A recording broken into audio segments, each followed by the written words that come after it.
After a 10-7 snooze fest last night in Denver between the Oakland Raiders and the Denver Broncos, a lot of questions surrounding Bo Nix and this Denver Broncos team. Are they legit? Are they a threat? Can they make a run? Or is this all fugazi? Is this all fool's gold? Is this all, yeah, they're looking out on some of these games. The defense is stout, but offensively, they're not really good. As soon as they run into a team like Baltimore, as soon as they run into a team like Kansas City, like Buffalo, are they going to crumble against some of the better competition in the AFC? Is this just all fool's gold taking place in Denver? And one of the biggest questions on this Denver Broncos team is the quarterbacks. Is the quarterback Bo Nix? Is he legit? Is he able to push the ball downfield? Is he able to develop in a quarterback that can attack all three levels of the defense? Or is Bo Nix, simply put, just a dink and dunk guy? Yesterday against the Oakland Raiders, Bo Nix, 16 for 28, 150 yards, 1 touchdown, 2 interceptions. Against an Oakland Raiders defense that is a bottom third defense in the league. Stephen A. Smith crushes the Broncos. Colin Cowherd crushes the Broncos. Bart Scott, well, he's not sold either. Let's hear what Stephen A. Smith had to say about this Denver Broncos team. Y'all all know over the last few weeks, I can't thank y'all enough for how much y'all have helped me, because I had the whole dental surgery and I was on the air looking like a chipmunk and all of that stuff. The reason why that's relevant to the point of this conversation is because I've been drugged up on pain medication because of the tooth surgery and all of that other stuff, and I've had a very, very difficult time sleeping over the last 2.5 weeks. I mean, it's been a nightmare. I can't get to sleep until last night. Last night, all that changed. Last night, all that changed. That's exactly what happened. All of a sudden, I was able to finally get some sleep, because I watched this Denver Broncos offense go 3 and out like 8 different times, punt the ball like 7 different times. And I said, my God, this looks atrocious. This is the leaders in the AFC West. Then I started remembering, wait a minute, Kansas City's a couple of games back, and they got not 1 but 2 games against Denver coming up. Now, I know this defense is real, and they're leading the league in sacks. You know, they got at least 12 to 14 sacks ahead of anybody else in the National Football League. And if you can get to the quarterback, which they can do, okay, you know that you can make things happen for yourself. And obviously, the Denver Broncos can do that, so you can't rule out the possibility that they could beat the Kansas City Chiefs. But it doesn't take away from the fact that their offenses look like straight trash. And when you think of, I'm thinking about Cortland Sutton. I'm thinking about him having like 3 catches. 8 catches for 121 yards over the last 3 games. Last night, 3 catches for 24 yards. I'm looking at Bo Nix complete just 56% of his passes over the last 4 games. And then I'm looking at the talent that they've got on their squad. The J.K. Dobbins, the R.J. Harveys of the world, Sutton I already mentioned, Franklin as well. You've got talent. And then I'm thinking about, this is a Super Bowl champion coach we're talking about, in Sean Payton, who is known for his offensive genius, and he's the play caller. I was happy to hear him say he has to do better, because he has to do better. It's a pretty bad situation in Denver right now. They are not what their record says they are. They are 8-2, that is true, but it's because of their defense. Even Dobbins spoke after the game and said, it's our defense carrying us clearly. It definitely isn't our offense. And then I think about how they lucked up. You know, yeah, you scored 33 points in the 4th quarter against the Giants, but it was the Giants, okay? And so you look at it from that standpoint and look at the games, you know, that they could have lost this season.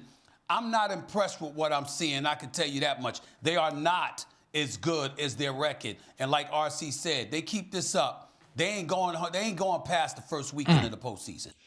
Now, it is a little bit concerning that this Denver Broncos team only managed to be able to put up 10 points against the Oakland Raiders. This is a Raiders team that gave up 41 against the Washington Commanders, 40 against the Indianapolis Colts, 31 against the Kansas City Chiefs, 30 against the Jacksonville Jaguars, and the Denver Broncos only managed to get 10 points across the board through 4 quarters. Let's hear what Colin Cowherd had to say about Bo Nix regressing this season. I know it was windy in Denver, but 10 first downs and 11 penalties. Not great for your guy. Not great for Bo Nix. So if Sean Payton is your head coach, PFF says you have the best offensive line in football. It's the Raiders' defense. You have two very capable running backs, good wide receiver core, great, I don't know, good. You got to do better than 10 first downs. Right now, this team has 10 more punts this year than Cleveland. In my opinion, Bo Nix looks nervous. That's why he's so bad in the first half. It's like he's trying to please Sean Payton, feels the weight of the world on his shoulders. He is nervous. Side-arming stuff, feels rushed when he's not rushed, skipping balls out of the backfield. Like, I get throws downfield were tough last night for both quarterbacks. It was windy. Denver gets that way. We're moving into the winter.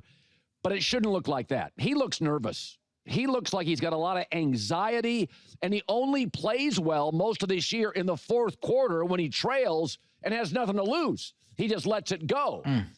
Sean Payton now is trying to protect Bo Nix, and so he's making some odd compensation calls, like that double pass on 3rd and 1. It's just a bad call. Well, Sean Payton didn't get dumb. He's trying to protect him. He knows that Bo Nix is not right upstairs. Because this Raider defense hasn't made any quarterback look that bad this year. So the Broncos have 1 touchdown in their last 17 drives. They have more 3-and-outs than the Titans. Yeah. So I'm dead serious here. Sean Payton is a very impatient guy. He also understands the urgency at quarterback, unlike a lot of coaches in this league. I wonder, because the roster, the O-line set, the D-line set, the pass rush, the receivers, would Sean Payton draft another quarterback? I'm dead serious. Bo Nix has regressed badly. His completion percentage is now towing that backup quarterback line from 66.5 to 60. His passer rating has plummeted, mid-90s to mid-80s. He's going to have more turnovers this year. Again, he is a significantly worse quarterback this year than last. And I understand quarterback development is not linear. I think it was Peyton Manning who suddenly had a really bad 4th year in the league. I get it. You lose a coordinator, you lose an offensive lineman, but this O-line's great. And we thought with Bo Nix, he was one of these high floor, low ceiling guys. We knew he didn't have like Caleb Williams horsepower, but he was a high floor guy. At worst, he'd be like B-ish. This is D-ish. Very D-ish. Let me know what you guys think in the comments section below. Bo Nix, has Bo Nix regressed? I think it's clear as day that he has.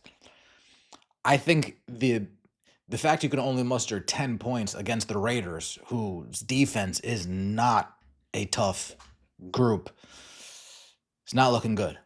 And they do have some weapons on the offensive side of the ball over there in Denver. So is Bo Nix in his head? Does he not feel the confidence from the head coach? Is it Sean Payton and play calling? But Sean Payton is an offensive guru.